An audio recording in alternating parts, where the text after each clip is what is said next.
heard it said that the one real constant we have is time.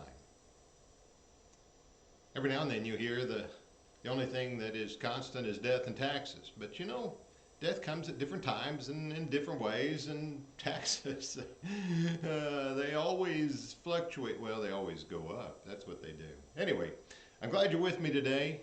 It is a very cold Thursday here, so watch the water pipes. Anyway, it is a cold day, but it is the stark and beautiful day in winter, and I hope it's a good day for you. That's what I'm trying to say, and I'm just glad that you take a moment to listen to the few things I've got to share today. I want to talk about time because we all know about it. We all recognize it.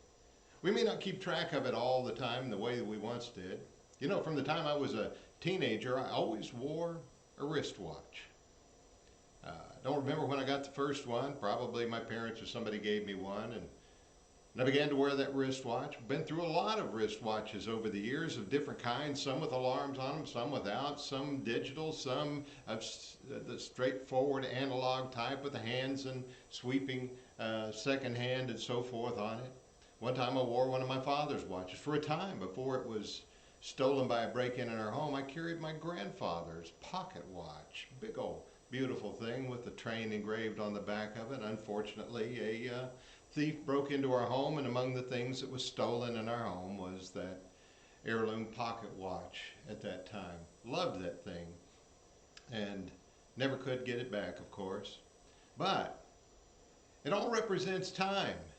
And whether we really admit it or not, time is very, very important to us. We keep track of things by time. We make appointments by time. You're to be at the doctor at 10 a.m. You're to pick up your wife at 3:45. You're to take the children at 6 p.m. I don't know, whatever it happens to be. And we're never more aware of time than when the preacher's preaching. I was just kidding when I said that. You know, in fact, though, in a lot of church buildings, there are clocks at the back of the auditorium. Always thought it was interesting that the clock was generally at the back of the auditorium. Why not just put it up behind the preacher? Because that's what everybody wants to see. Not really.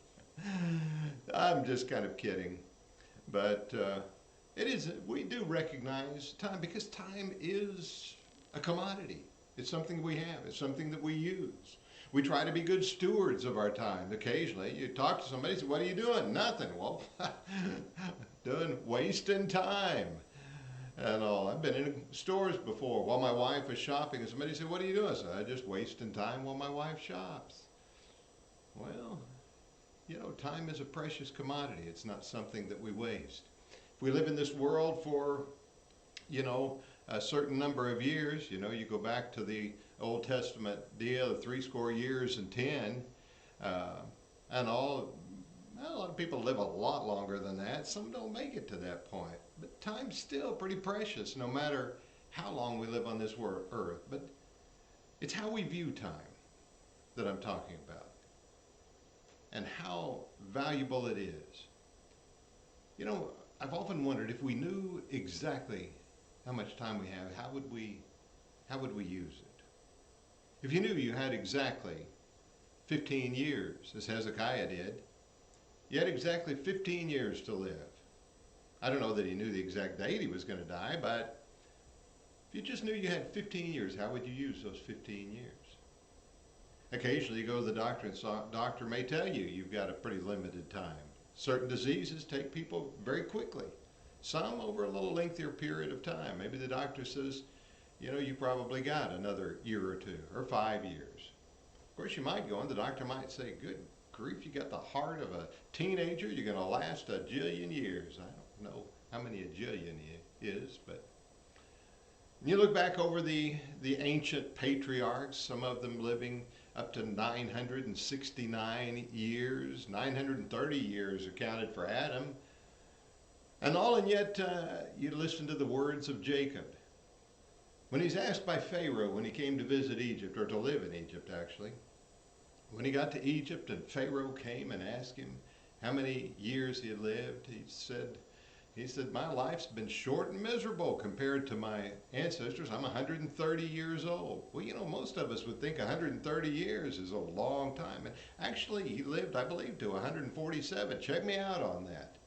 147 years. We don't know anybody that lives to be 147. I noticed in the paper a lady living to 119. She'd celebrated her 119th birthday and I guess was trying to make it to 120. Who knows about that kind of thing? Time is what it is in so many respects, and we will have to honor it for what it is because it is an unchanging thing no matter how we look at it. Clearly, time becomes very important to us. And maybe even as we grow older, it becomes even more recognizably important. So, as you think about it, I want you to think about something, and we look at time and its duration. Peter reminds us that we should humble ourselves before the Lord, that he may exalt us in due time. He also reminds us that a day with the Lord is 1,000 years is a day, but I don't think that necessarily is the point here, except that we'd kind of like to put God on a schedule, keep him in that line. We'd like for God to acknowledge, here's exactly when I'm going to do what I'm going to do, but that's not the way the Lord works. So I guess what I'm encouraging you today, as we think about time, and if you're like me, getting a few more of those time-recognized years behind you, then maybe you begin to think about how precious that time really is. And as you look at the day, as you see the sun rise, the sun sets, and realize there's a day gone by that you'll never have again, and that time was precious, maybe it'll make us more aware of the day in which we live. For the time that we can count is not the time that's past or the time that may yet be, but the counting of time really comes down to the here and now. This is our time. This is the time we have. Count it precious. That doesn't mean you have to work yourself to death in it or that you should sit back and take your ease. Either one, that's not the point. But it is the recognition of what the time is and where we are in our lives. And by saying and counting the time that we have right now, where we are, that's what I mean by counting it, then we can use it well, honor it well, and do the right things. Then time truly, in its value, you know what I'm saying? Truly in its value, represents itself for what it is. And we have used our time well. It's kind of why the wise man, the preacher in the old says, whatever your hand finds to do, do it. Do it with all your might. Because you know what? This is the time you've got. Hey, I'm glad we had the time together. I hope it wasn't wasted. I feel like it was good time. Gave us a little bit of thought. And as we move forward, whatever time we've got in the days, the hours, the weeks, the months, the years ahead, whatever they might be, I hope it's a good time for you. Hey, glad you're with me today, and use your time and honor it well.